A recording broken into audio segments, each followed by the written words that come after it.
Okay, welcome to class. I guess we can get started. We left off in chapter 9 on variational multi-view reconstruction, and I briefly mentioned what variational methods are. This is obviously not a class on variational methods, but just to recap the key idea and how you can deploy them for shape optimization and in particular for 3D reconstruction from multiple images. And I left off last time with super resolution texturing. And I think the result I showed you must be this one, probably. So this is, I hope the video plays. Wow, yeah. So here you go. So this is kind of the reconstruction of the bunny. And you can see you get a fairly detailed reconstruction of the shape and also the texture on the surface.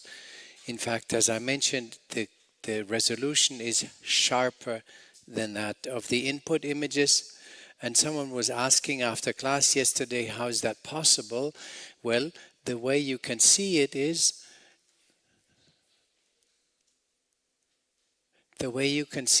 that you're averaging, you have a grid, right, in which you perceive the world with your image, and what you get here in this grid is an average of the brightness values or color values in that patch.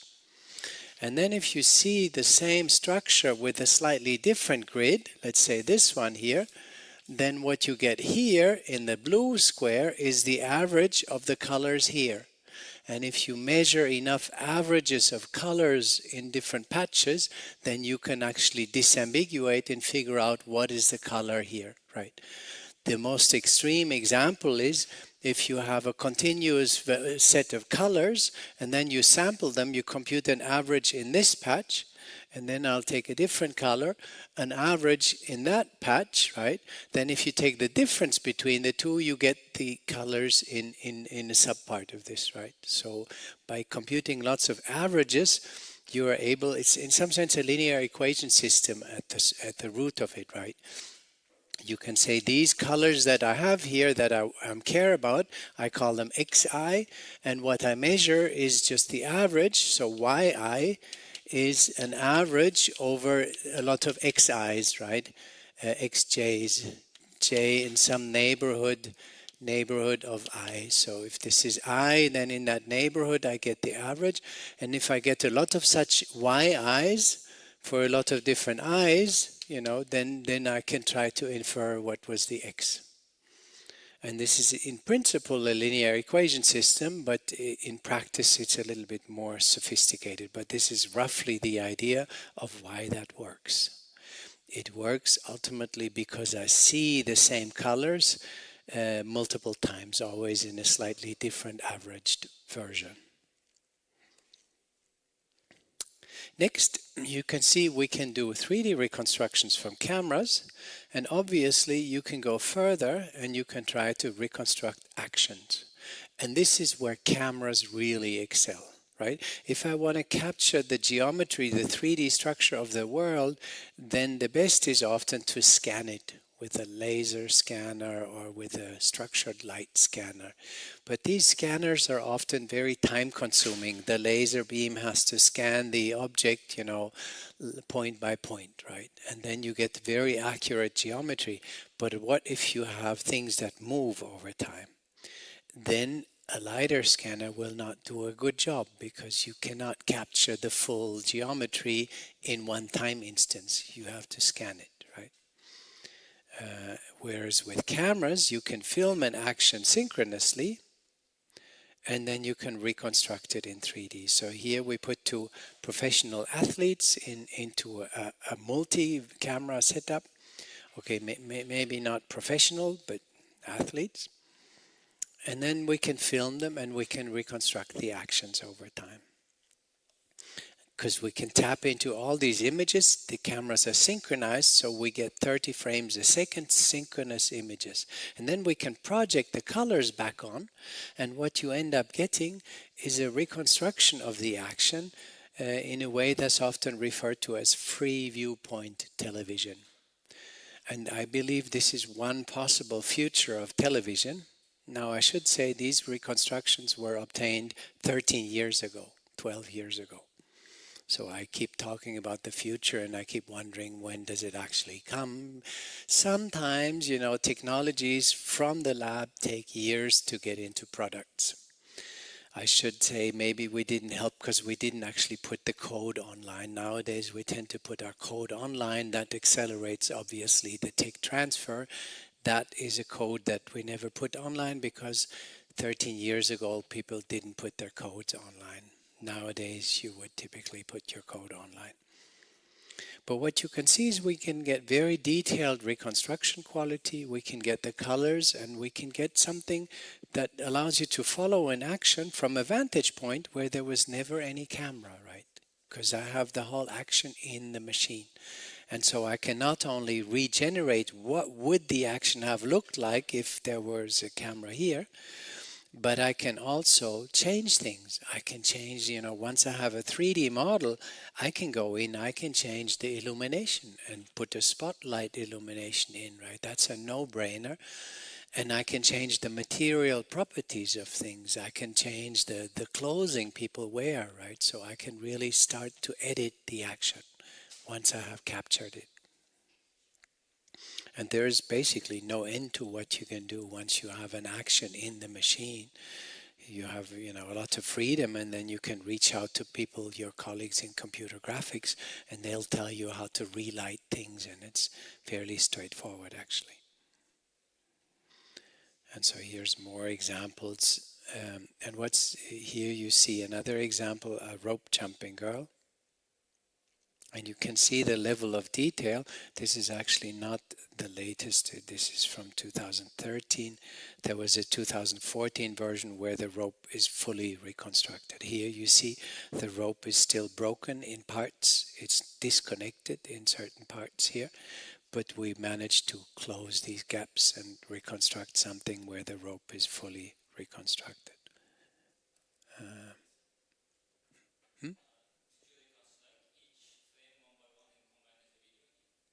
Yes, that's a very good question. How did we do the temporal integration? Here, it's really, there isn't much temporal integration. For every time step, we reconstruct the action. Not quite. There is a slight bit of temporal smoothing we add.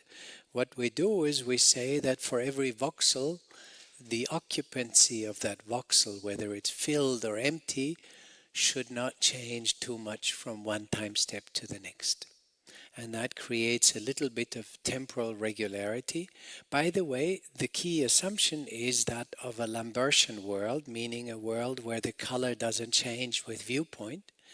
Well, that Lambertian world starts to break down with man-made shiny objects. Interestingly, most of the world is fairly Lambertian. Lambertian, for those who don't remember, is the term that basically says the color doesn't change with the viewpoint. In computer graphics, this is called Lambertian.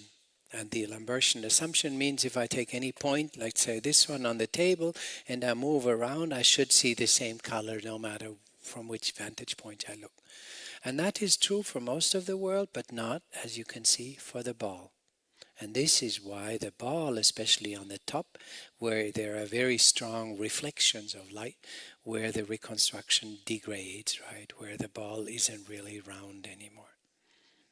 But apart from these non-Lambertian structures, for the rest of the structure, it actually works, as you can see, quite well.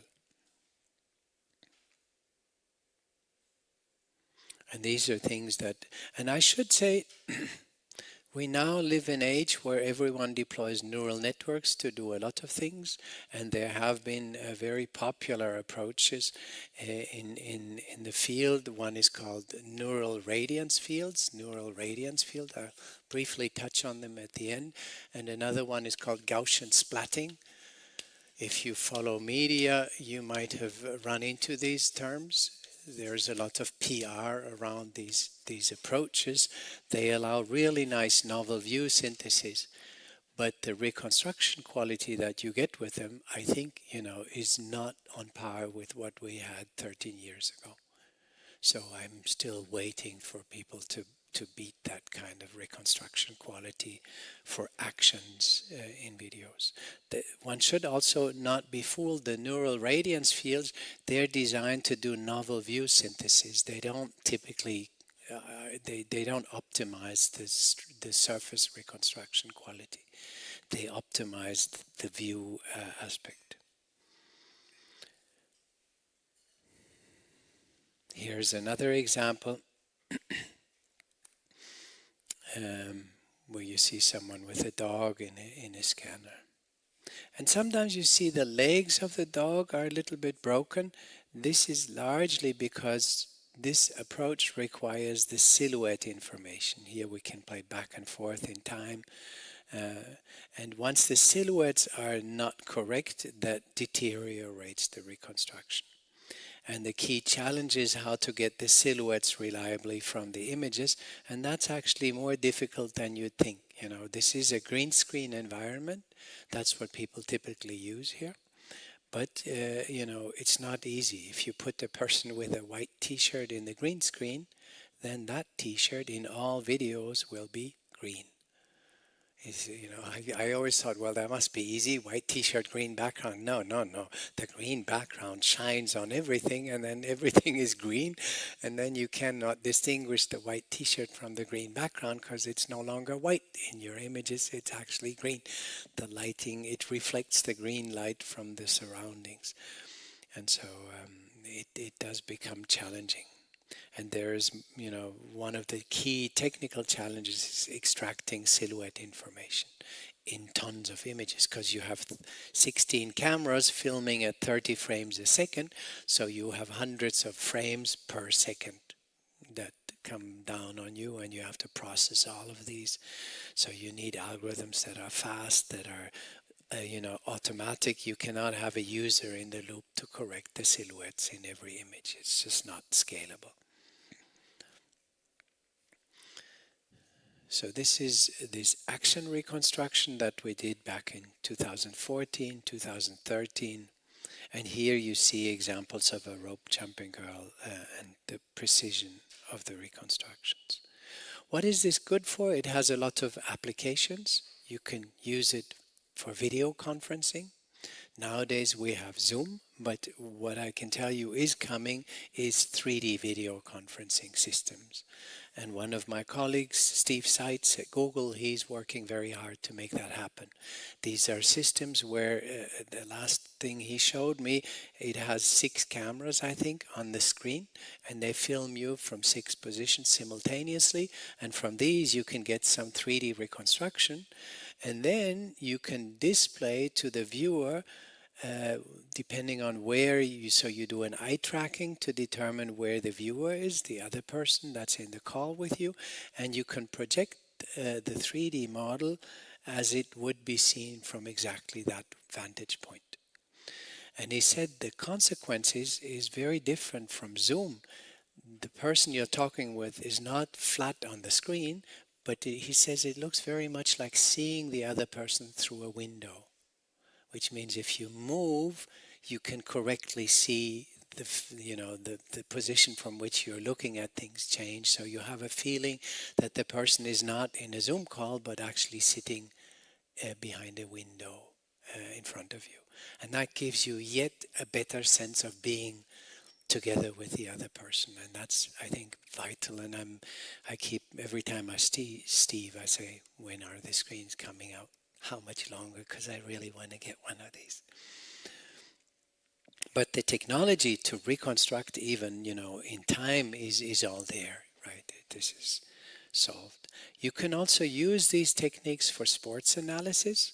For example, you can take real gymnasts and put them into this system, and then you can go into the reconstruction and discuss every limb movement precisely to check whether all the joints and limbs are in the proper order and figure out what some gymnast is doing wrong. Because if you do a double flip, then, it's very hard to reconstruct where did you go wrong halfway through, right?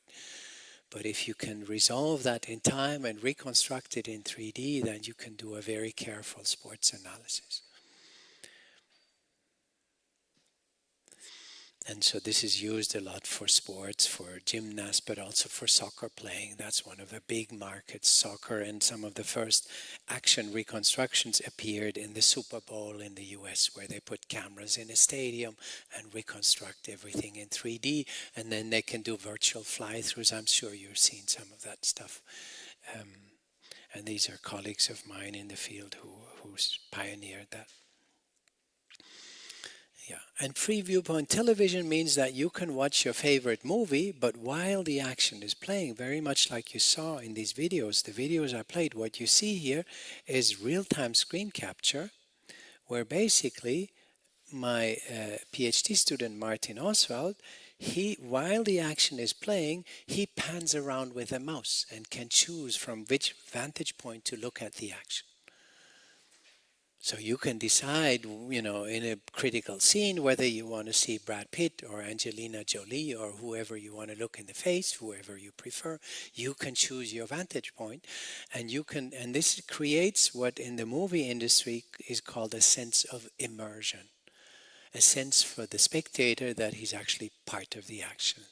Because there's almost no better way to feel part of the action than having the capability to literally walk into the action and move around in it while things are happening.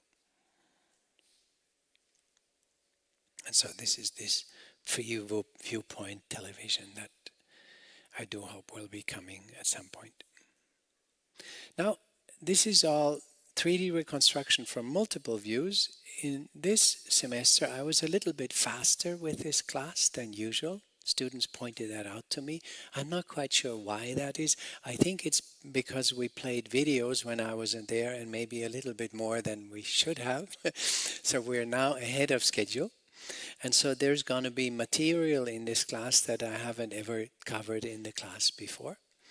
And some of it is showing a kind of extreme limits of 3D reconstruction, and a lot of it is showing recent developments. And that's triggered by someone, one of the last classes asked me, is this a very active field still, or isn't this all solved? And I want to give you a glimpse of that, and showing you that it's an extremely active field and that there's a lot of things happening. And so I'll talk a little bit about recent developments in the next part, but this is also a part that I never talked about. It's not recent, as you can see, it's fairly old, but it is a work focused on an interesting side question that can be solved with variational methods. And that really brings out the power of variational methods. And that shows you a little bit how they work. And the question is the following. The question is, given a single image like the one on the left here of this, I think it's from Arches National Park in the US. You have this arch and you want a 3D model of the arch, but all you have is one image. So not multiple views, not stereo, not LiDAR, just a single image, right? And the question is, can I get a 3D model of this arch from one image? And you'd say that's not well defined. Indeed, it's not well defined because I don't know how thick things are, right? I can see them, but I don't know what thickness they have. From just one image, it's not possible. But imagine you were given the silhouette, and often we have algorithms that can easily extract the silhouette of the object, separate it from the background. So now we have the area that is part of the foreground of the object.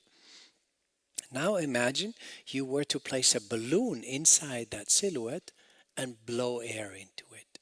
It's a very simple concept, right? Just place a balloon, blow some air into it. How much air, you decide as a user, right? And what you're going to get something that is 3D and fits the silhouette of what you see in the image. And that's exactly what we do here, because it turns out this problem of finding that balloon surface is a solvable problem. And we show that it can be solved optimally, and we show in these two papers that it can be solved in fractions of a second with what's called a variational method. So we say find a surface S in 3D space, and much like any balloon, balloons have one property: they minimize surface area. Why? Because the balloon is a rubber material and everything tries to contract and minimize the surface area. That's why blowing air into it is hard, because you have to put energy to make it expand. It tries to minimize the area. That's what all balloons do.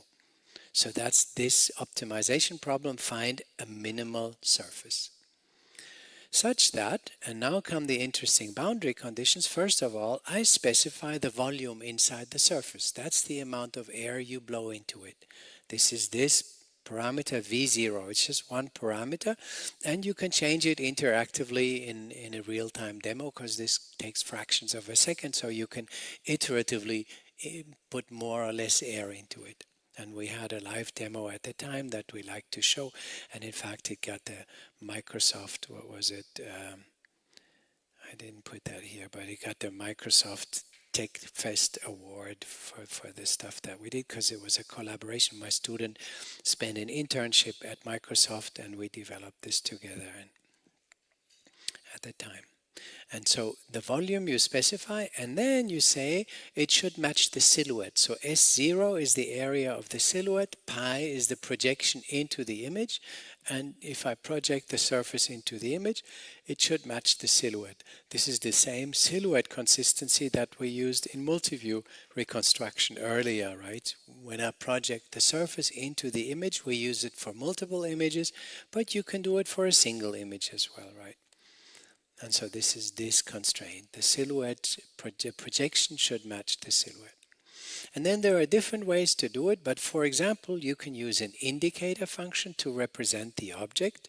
1 inside, 0 outside. So you label all voxels as to object or background. Then the surface area is what I mentioned last time, is called the total variation. It is the gradient of the function u integrated over 3D space. Why? Well, the gradient, if the function is constant inside, then inside the gradient is 0. Outside the gradient is 0 because it's constant, and it's non-zero exactly at the boundary. So this again is this idea that if u is 1 inside and u is 0 outside, then the gradient of u, the derivative, is only non-zero exactly on the boundary, in such a way that if I sum up the gradient, I get the surface area.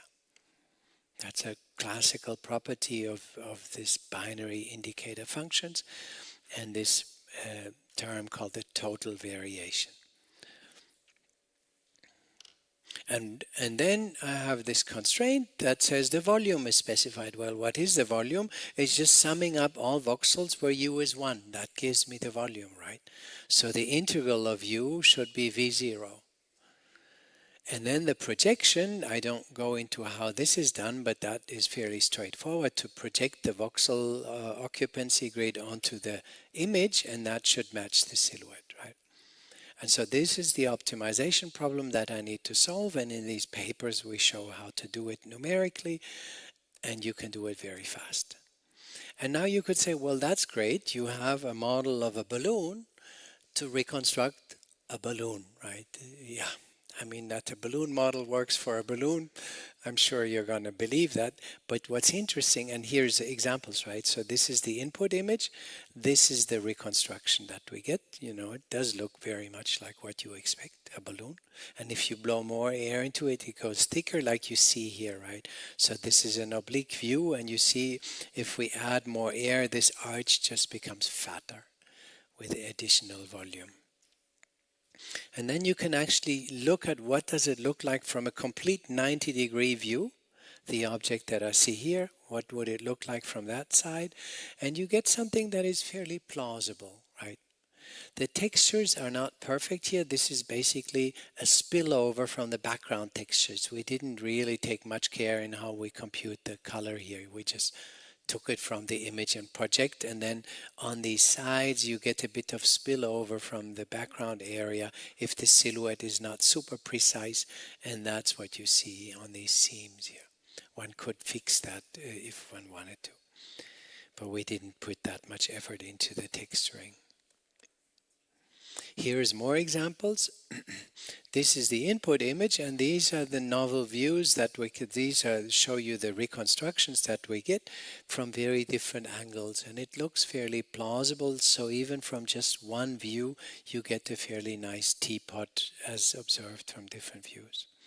And as I mentioned, once you have 3D, you can change the material properties. So you can take that 3D model and change its material properties and say, what would it look like if it was more shiny, if it was, made with varnish or of metallic or aluminum or something, right? And then basically, the graphics colleagues, they have reflectance models for what does aluminum, how do reflections of aluminum look like, how does the background room, how would it appear if there was a background room and I had a very shiny reflecting surface, what would it look like, right? And then you get these different appearances of the same object. So as I said, once you have 3D, you can do all sorts of things. And I'll show you some videos that show you how well this actually works, even for objects that are not balloons. Like here's a fence, right? And I can just, given that single image, create a 3D model of the fence, and that looks fairly plausible. Again, you see a bit of the green color spilling in the texturing. Or here's another example of this, I think, bug.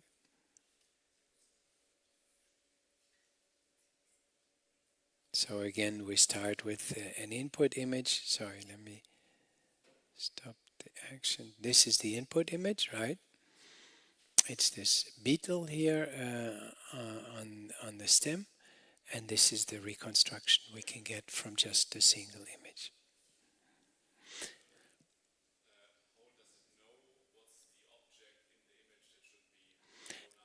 Very good question. So what I don't show is what we do is we basically go in and scribble, put one scribble with a mouse as foreground, and one scribble for this being background, and then it extracts the silhouette autonomously.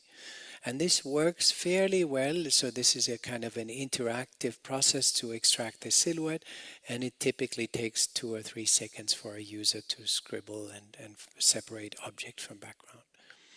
But how well that works depends a little bit on whether the object has sufficiently distinct colors from the background. If it's a green bug on a green background, like in nature, that's going to get tricky, obviously. So this is kind of assuming that there is a way to interactively extract the silhouette. And once you do that, you can get these reconstructions.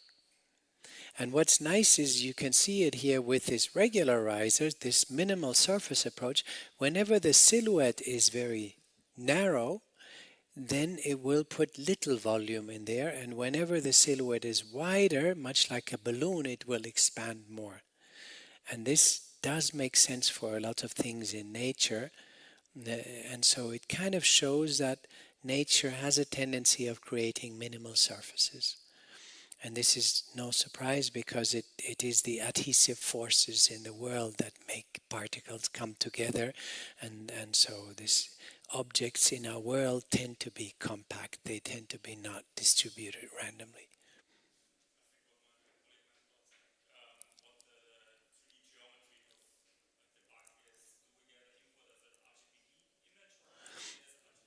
So we get just an RGB image. There is no depths. So the depths is completely hallucinated with this balloon model. And that's important, there is no learning, nowadays a lot of people expect there is some training data set here. No, it's, well, the bug isn't really shaped like a balloon or the grass, right? But in a way, you have the silhouette and you place a balloon-like rubber thing and then you blow air into it. And it will adjust to the silhouette, obviously. And then you get these. So it works well for a lot of shapes, not for all shapes. A lot of man-made shapes, if you take cars, for example, they have very sharp edges. Well, the traditional cars, the modern ones tend to be pretty smooth as well. And so the balloon model would work fairly well for more modern cars, but classical Mercedes type cars with very sharp edges, they don't get recovered properly here. So there is a set of objects that it can handle and other objects less. Let me see if there is another. I think there was one more. Let me There's a number of objects that we tried. I don't find the other one now.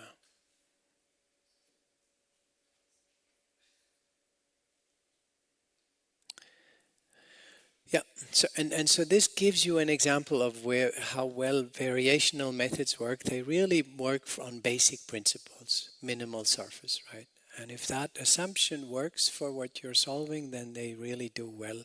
And then they can solve things very fast in fractions of a second without any training data or any 3D. It just blows air into this balloon-like structure and gets a reconstruction.